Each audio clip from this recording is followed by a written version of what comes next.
You ever wonder what separates some real estate agents that succeed at really high levels while 70% of them didn't even sell a single home last year? It's simple. It's because real estate licensing school teaches you how to pass a test. It doesn't teach you how to build a successful real estate business. Welcome to What They Don't Teach You at Real Estate Licensing School.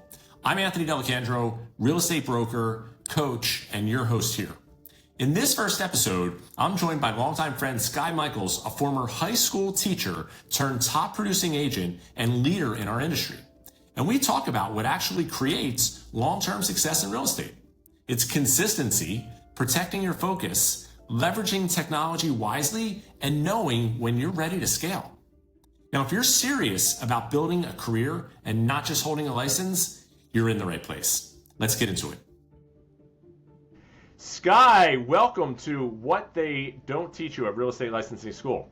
I am super excited. This is episode 1, and I couldn't think of a better guest to jump on. I'm super excited that you were willing to share this time with me and help teach some of our growing and the experiences that we've had together. Help teach this, big community of agents that are trying to figure out not just the craziness of this market we've been in these last couple of years, but the industry and the business in general, and how to treat this and make this an effective career and business long term, not just something they're signing up for short term. So welcome. Thank you for joining me, and tell me, I know obviously a lot of your backstory, and one of the things I was excited about was we definitely have a lot of parallels in our own experiences personally, but share a little bit about backstory and how you got here. Well, first off, I'm really grateful to be on, and being the beginning of anything is such a special time. So the fact that this is episode 1 and the beginning of your journey in this podcast world is it's so cool.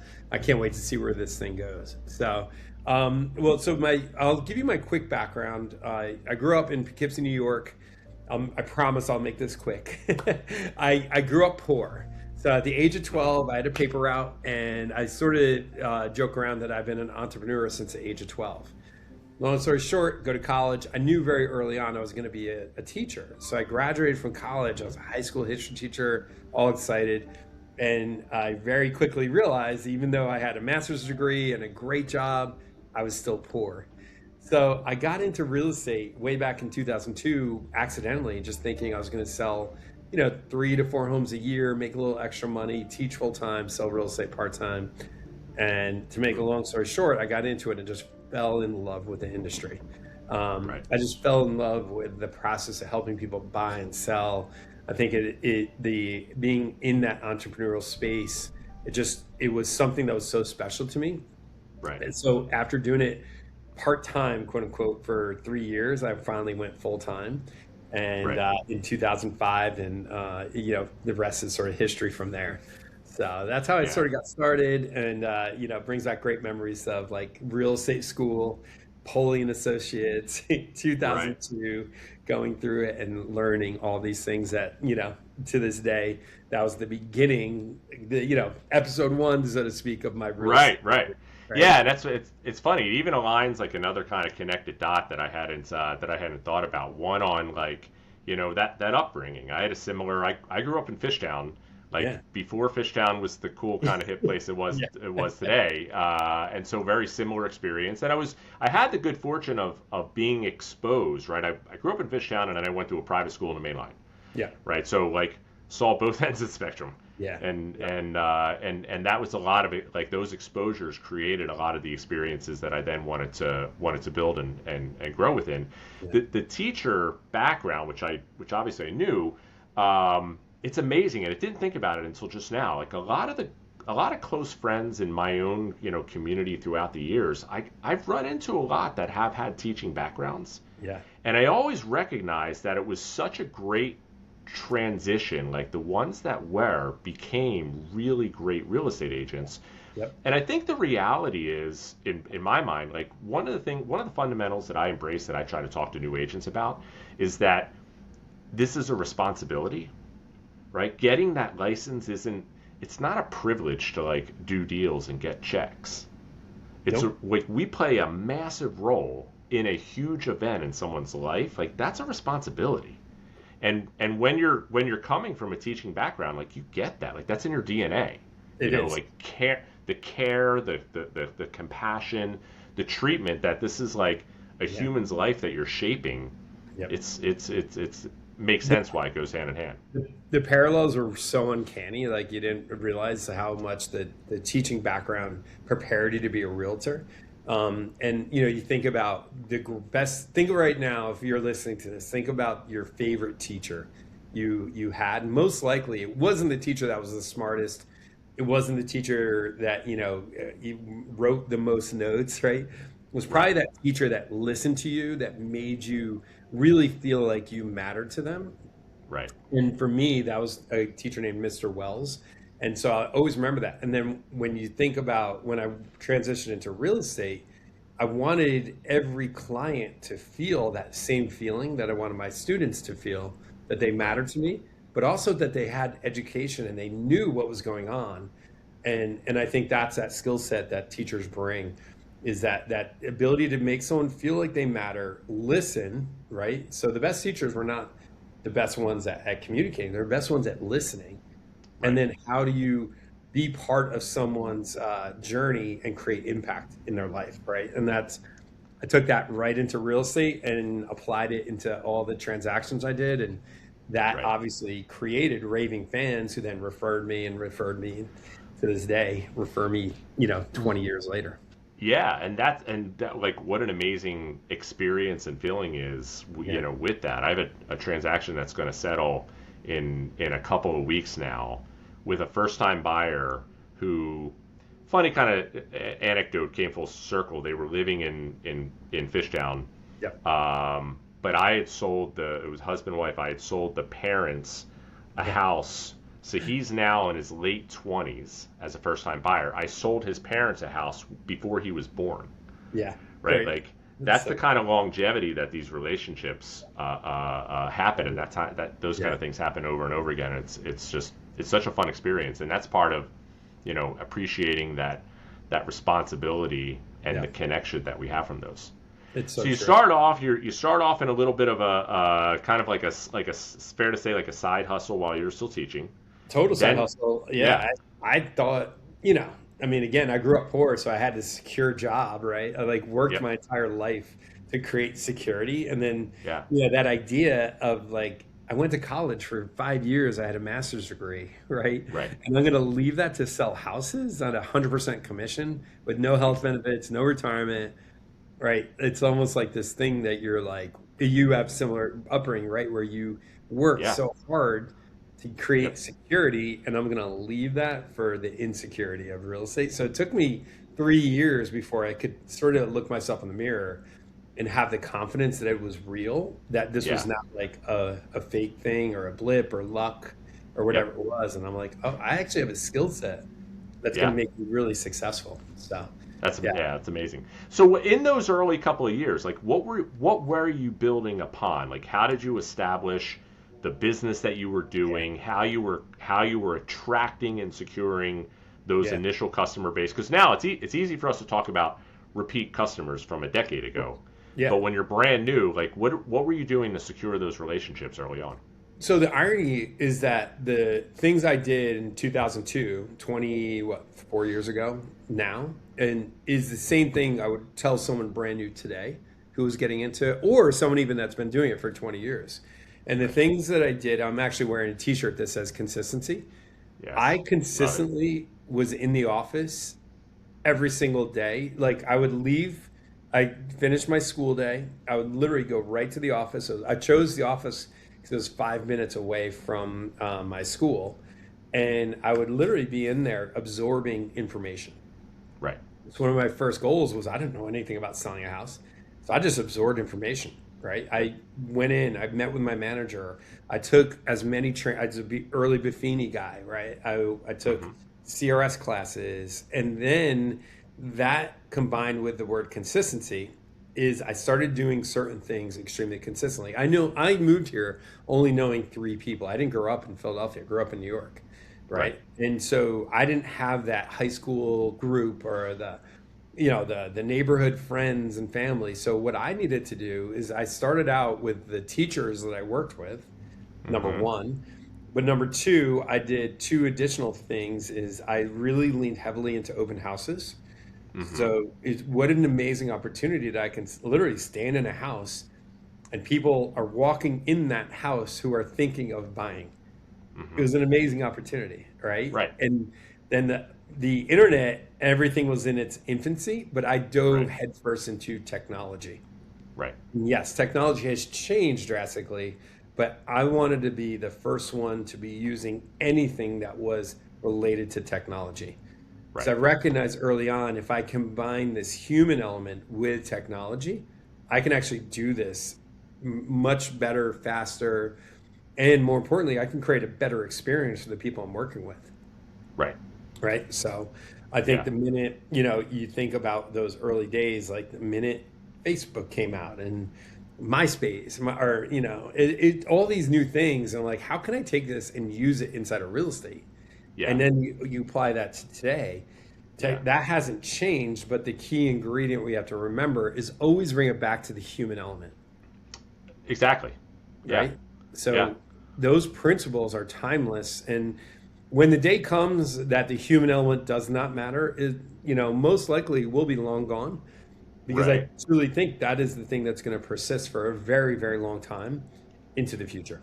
Correct. I don't think, and I shared in a video I did not long ago, Jensen Huang, I caught a sound bit of him in an interview where someone asked him the question, who's like, it was framed somewhere along the lines of like, who's the smartest person in the room?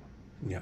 And if you watch some, like a lot of his sound bits, he's very thought. Like it reminds me a lot of things that were ingrained in like I don't want to let many words come out of my mouth without putting a lot of thought around them. Yep. And like Jensen's like you can see that. And then he said like the reality is it's changed. It used to be easy. It used to be the smartest person in the room was the person that had the best technical skills and knowledge. And he used as an example, like look at computer science engineers. Yeah. That used to be a fundamentally extremely valuable degree. And that was one of the first things that AI, for instance, solved. And so now that's not necessarily, but what becomes then the more valuable asset is empathy, humanization, right? Someone that can combine, like knows how to utilize the technical skills through technology that they can solve using technology, but still has the ability to connect at the human level. So I agree. I think it's going to be a long ways before we cross that, if we ever do, but a long ways. So I think we have other probably more serious issues that'll come first before that ever gets breached. I agree. Well, I think that is one of the challenges that a lot of realtors are facing right now, though, Anthony, is that they feel very overwhelmed with information overload and also paralyzation over what to do. Do I learn ChatGPT, or do I learn Gemini, or do I learn Claude, or do I learn social media? And all of a sudden, I have clients who will come to me and they spent thousands of dollars, hours and hours of time learning, and they're ignoring their greatest asset, which is their humanity. Yes. And so literally I'll give them some very simple things. Like, so for example, if you're listening to this and you're like, I need to do a little more business, I'm going to give you a text message that if you want to send this to 10 people today, I bet there's a good chance you're going to generate 10 conversations. All you got to do is say, I was going through my records today. I came across your name and it made me smile. Hope all is well. Right. Yeah. That's it. Or some version of that, right? Exactly. Yep. You send that text message. If you literally either have a lot of past clients or you just want to do it to set a number of people, I can almost guarantee if you do it, to enough people, you are going to do a real estate transaction because it really does three things. The first thing, it says to the person, hey, I saw your name and it made me happy. And I just want to let you know that you matter to me, right? At the core level, that text message does that.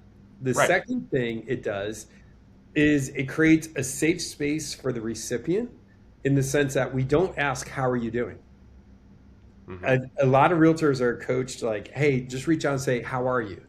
I would recommend no one ever does that. And the reason being is because you're creating a situation where the person either is going to ignore you because they don't want to share, Number two, maybe they're going through something that is like really challenging and now they feel like they got to lie to you because they don't want to like go through it.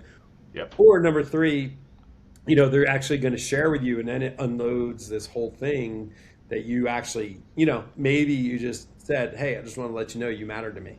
Right. The third biggest benefit is actually for the realtor. What we do is we create a situation where you can't create a story about them not replying back because as realtors, we're so fragile. Right. Yep. And so you do that. If I reached out to you, Anthony, I said, hey, I saw your name, like, how are you doing? And you didn't reply back to me. Now, what does my brain start doing? Exactly. Oh my God, Anthony hates me. He probably is upset that I didn't call him back right away. My God, I think I canceled the last meeting on him. And he's probably upset, right? And meanwhile, you're just busy. And exactly. Text. Yeah. Yep. And it's a conversation that I have, constantly. The reality is, like one thing that we've experienced over these last couple of decades, from when you and I started, and I started a little, a number of years before, even when I very first started, we didn't have the internet. Like that came a couple of years later. But what happened was and I saw this in a sound bite. I can't remember where it was, but we became equipped, right, with some really great technology and some really great tools that are meant. We're actually saw it at Franklin Institute. Yeah. We got equipped with some really great tools and resources to make our life easier and to save us time. And all we ended up doing was costing us more time because we're constantly learning new systems and tools, et cetera. Yeah. And that it becomes a balance. And when we're working on building business, one thing, regardless of technology, hasn't changed, which is simply we need to talk to people every day. If we don't talk to people, we're not setting appointments. If we don't set appointments, we're not writing contracts. We don't write contracts, we don't get paid. Like that, it doesn't matter what technology opens the door, right? It could be, and that's where it gets so noisy, right? When you and I were starting, we could have called someone. When I started, I could have called someone on a phone that was attached to a wall. Yeah, right? Exactly. We could have called someone. I could have written a handwritten note. Yep. I could have gone to I did a ton of expired door knocks, that was the method, a big winning play for me. But that was about it. Yeah. Today, it just extends so much. The number of forms of media is so, and all that does is it creates noise. It does. And so now you and I, like if you looked at if we compared, email inboxes and text messages, it's scary. Like if we looked into the future 15 years ago, we'd have been thought, this is crazy. I'm not even getting in that pool. Yeah. You got it. But here we are. Here we are. And I think too, like we're still relying on email, which is a very, very ineffective way of creating connection, right? Mm-hmm. You talk to most realtors and ask them, how do they market themselves? The vast majority of their efforts are on email. Right. And the change you have nowadays too is now the email providers are recognizing that email is becoming irrelevant because inboxes are overwhelmed. So now they're creating boundaries around inbound emails even, where most likely if you're doing email marketing, really look at your stats and recognize the fact that most of your emails aren't getting through to people. Yep. So this is where we come back into the importance of CRM. The other thing I did early on to relate it to this conversation is from the very first day, and this was drilled into me by Paul Gallagher, who was my first owner, and then Fran Truax, who was my first manager, the importance of a CRM. Right. And that R of CRM is relationships. Like you need to know who your relationships are. Yes. And I wish, Anthony, that we could do an experiment where I handed 10 realtors, Instagram and social media, and then 10 realtors old school Rolodex. Right. And we walked them through 60 days of training and outreach. And I guarantee the Rolodex would produce more deals than right? Yeah, without a doubt. It creates hyper-focus on people that you're in a relationship with as opposed to the infinite world of people that don't know you and are just like, that millisecond of attention you're trying to grab on social media, right? Yeah. So there's two groups of people in the world. There's the ones that you know and the ones that you don't know. The ones that you know is obviously a much, much, much, much smaller number, right. but the majority of your business is going to come from that group, and that's where the focus of our attention. The rest will organically grow, right? But our focus has to be on that small number. The other thing, just in those early days, right? Like we know there's only a certain percentage in any mass group of people. And by mass group of people, that's inclusive of your CRM, like your database. That's also a mass group of people. There's only a small percentage of them, 2%, 3%, 4%, maybe in a big year, 4 or 5%, right? That will move in the next 12 months. That's right. Which means most won't. And so many agents are afraid to reach out and make contact because they think that they're just being salesy, or they're calling somebody that's not interested, and they're making up that story in their head. So that's like one, just I think like behavioral overcoming. But the second thing is like you were saying, open houses. I've referenced expired listings. Yeah. The core part of that story is if we're going to do business right, because I started like you. I sold real estate in an area that I did not grow up in. Sure. I think I had mentioned I grew up in Fishtown. I thought it would be cool to live at the shore. Yeah. Right. So that's what I did. I didn't have a network, so I counted on open houses, expired listings, right? Just concentrating on and building and growing my network. But the bottom line was I needed to talk to people and have a system around creating accountability to talk to people consistently, right? Every day to build that business. Well, and Anthony, the coaching I provide on you mentioned it, the two groups, the people I know, the people I don't know. Yeah. A lot of my coaching revolves around the people you know. And the concept I want people to remember is I think the thing that messes us up is we're sort of taught to lead generate.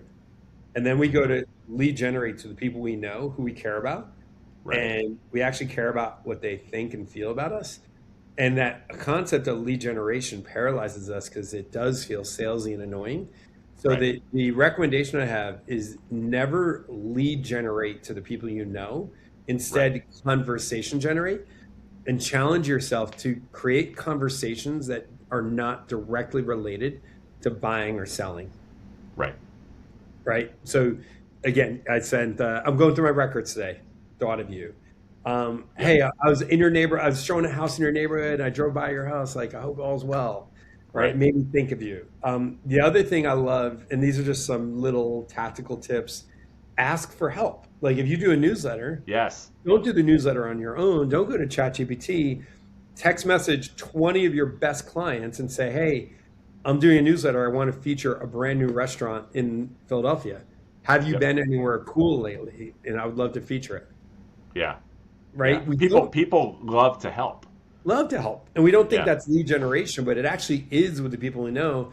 Because the people you know, your goal there is just to remain top of mind and consistently be bringing yourself. And by the way, your newsletter does not do that. Your newsletter is important. You want to brand yourself. You want to stay in front of people like that. But it doesn't really generate that top of mind feeling because it's not generating any emotional connection. Yeah. Right. Yeah. So it's really critical we treat the people we know, the people we don't know differently.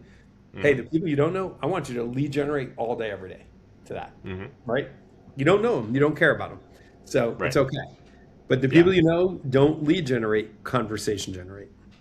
It's right. So it's all, you're maintaining relationships. That's it. Right. And one of the things a lot of times I'll lead with when I'm explaining that principle is when you look today, right, because we're in today, the most valuable companies in the world, they're the most valuable because their valuable asset are relationships. Yes. Yep. Right. That's all the technology companies, all their values in the relationship. They're not manufacturing. It's not bricks and mortar.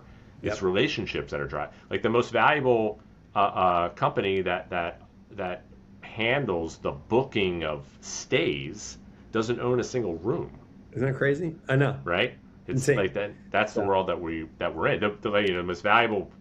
Look at Amazon. Doesn't own a single. I mean, now they've evolved, but from a principal standpoint, didn't own a single storefront. Yeah, isn't it crazy? And that's, I know. Yeah.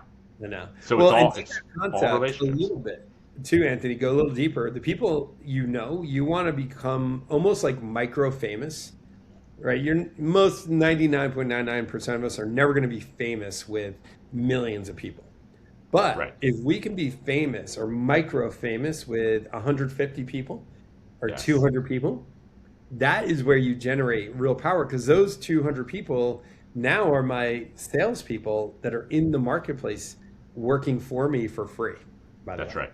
Right. They're your And ambassadors. you're ambassadors, and you don't become micro famous by just spamming people, Yes. right? Open house listings. Hey, check out my new listing. Guess what? Right. They already saw that 3 days ago when it went live on Zillow. You know? Right. So if you're sending out emails around your new listings, I would recommend shifting that strategy, or open houses. Like, guys, people know what open houses are available. They just go on an app. You don't Yeah. need to be emailing people anymore. Shift all of your emails into building your personal brand and becoming micro famous and providing value. Right. That's Simple. Yeah. That's the foundation.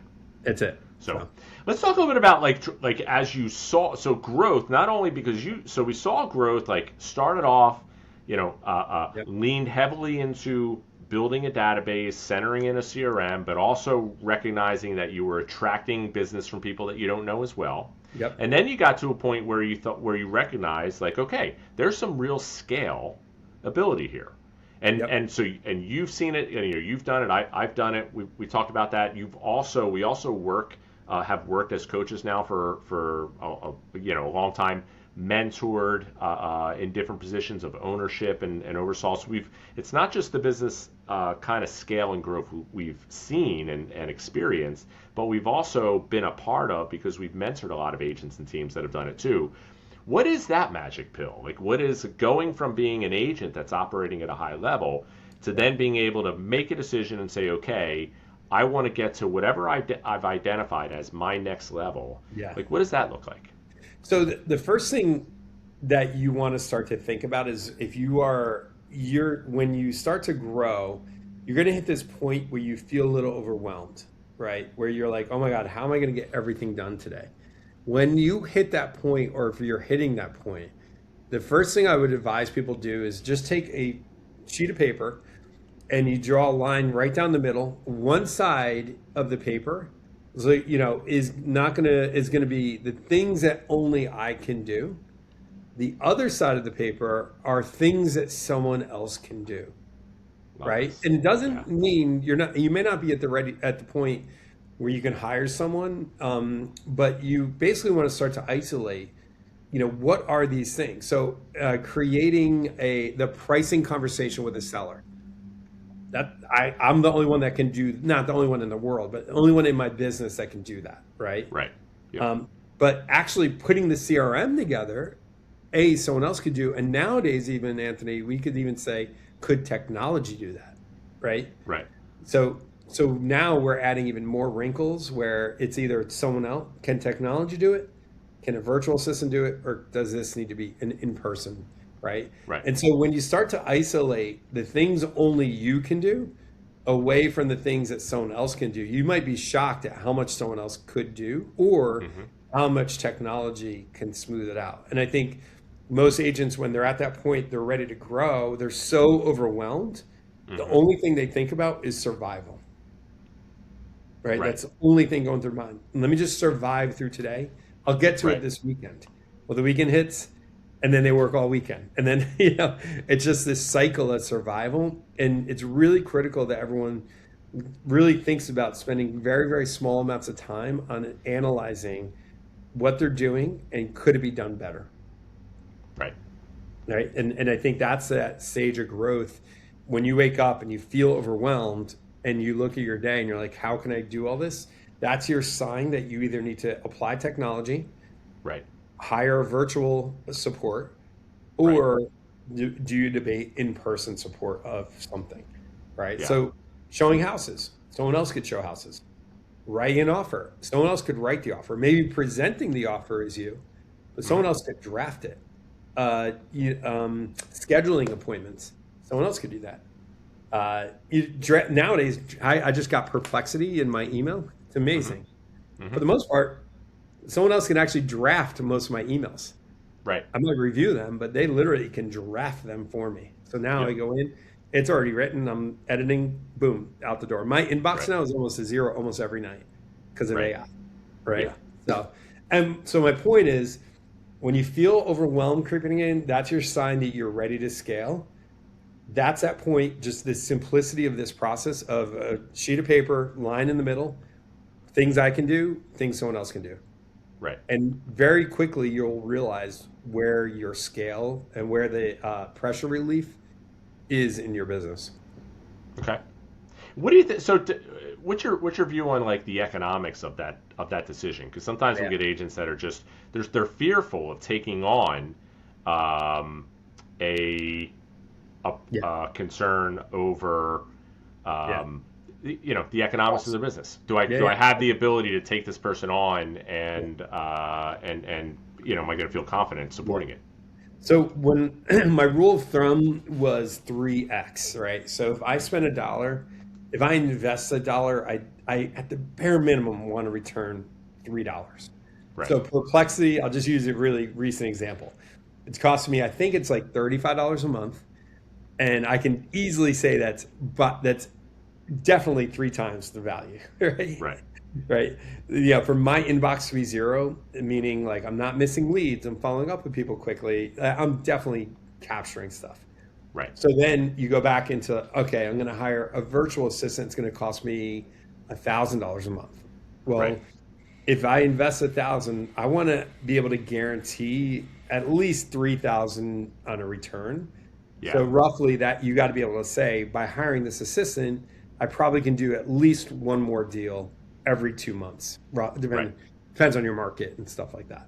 Yeah. And then if I'm hiring a personal admin, that's where we get into like, now you have to, if you're going to invest that much money, you better be able to justify the 3x return, right? Because now you're probably investing 60, 70, 80, who knows how much on that in-person support.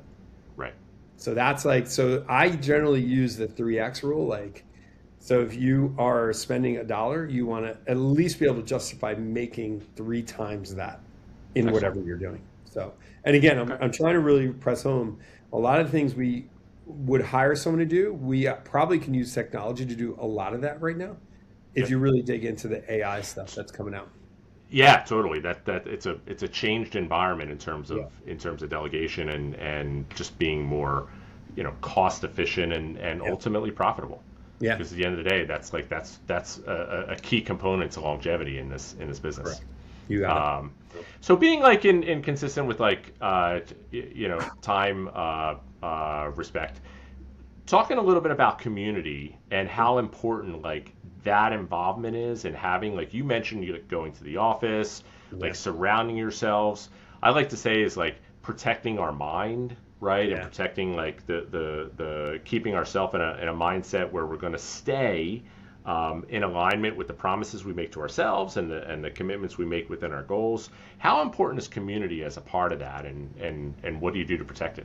Yeah. Well, it's so funny to talk about this because currently, depending upon when this launches, my community, the With Heart Coaching Collective, will be live.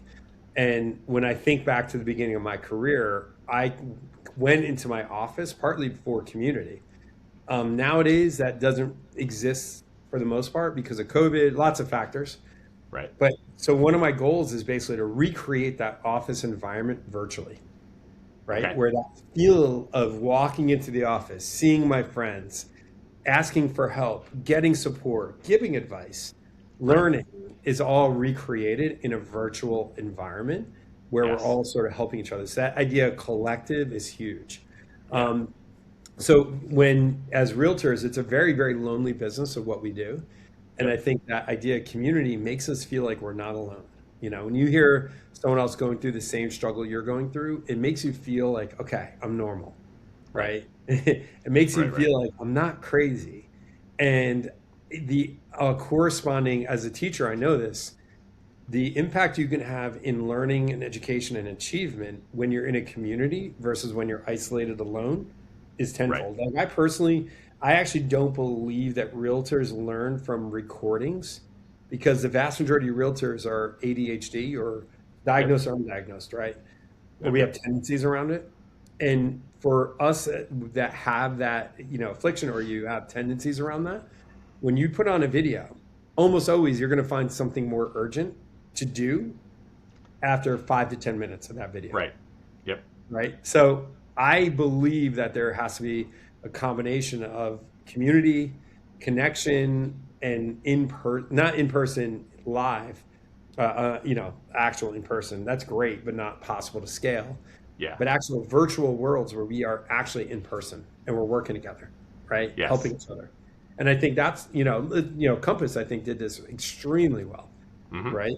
Like when you walk into a Compass, or when you get onto a Compass call, you feel like, oh my God, these are all my colleagues. Like even if we're in California and, other places. So the other companies, I think especially during COVID, that was, and it's funny. I heard Robert on a sound bit on a podcast not long ago where he talked about, and he framed it in a way that I really kind of like connected with. He said that we live in a world where technology kind of deceived us. Yeah. Right. It led us believe that we had stronger relationships than we actually do because we've lost a lot of that connection and community. Yeah. And so seeking out opportunities where you can be connected to people that are like-minded, that are going through the same everyday battles that we're going through, together can learn to improve their own skills, whether that means scripts or dialogues or navigating this, incredibly complicated and wonky market that we're all working through. Like all that helps build and resonate and so that we continue to grow. Agreed. That's a whole nother and then the other thing that I got out of that was focus. We don't. I believe firmly we don't have a time management problem. We have a lack of focus problem. Agreed. As an industry and as a society. Yeah. Right. Yeah. And Nancy, take that. I actually believe we actually have a cell phone notification problem. We don't have a focus problem. We actually have a notification problem, which you can solve simply by turning off all your notifications on your cell phone. Yeah. Because you said, I agree with you, we have a focus problem, but that focus problem is actually being created by the notifications on your cell phone. Yes. Right? We gotta dial in the focus.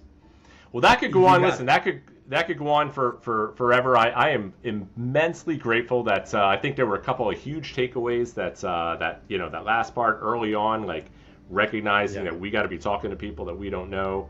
The line on the piece of paper on what can I do versus what can either AI, or what can be delegated to was amazing. Like so much here. I know we're going to do it again. But I can't thank you enough for being for sharing this time with me and with us. I appreciate it so much, my friend. Great job. Yeah. Have a fantastic and powerful rest of the week. Look forward to seeing you down the line at the next event. But from a contact, I'll have some contact and ways in the awesome. Comments as to how to get a hold of you and find you. And I look forward to seeing you again soon. Cannot wait. Thank you. All right. See you, buddy. Bye.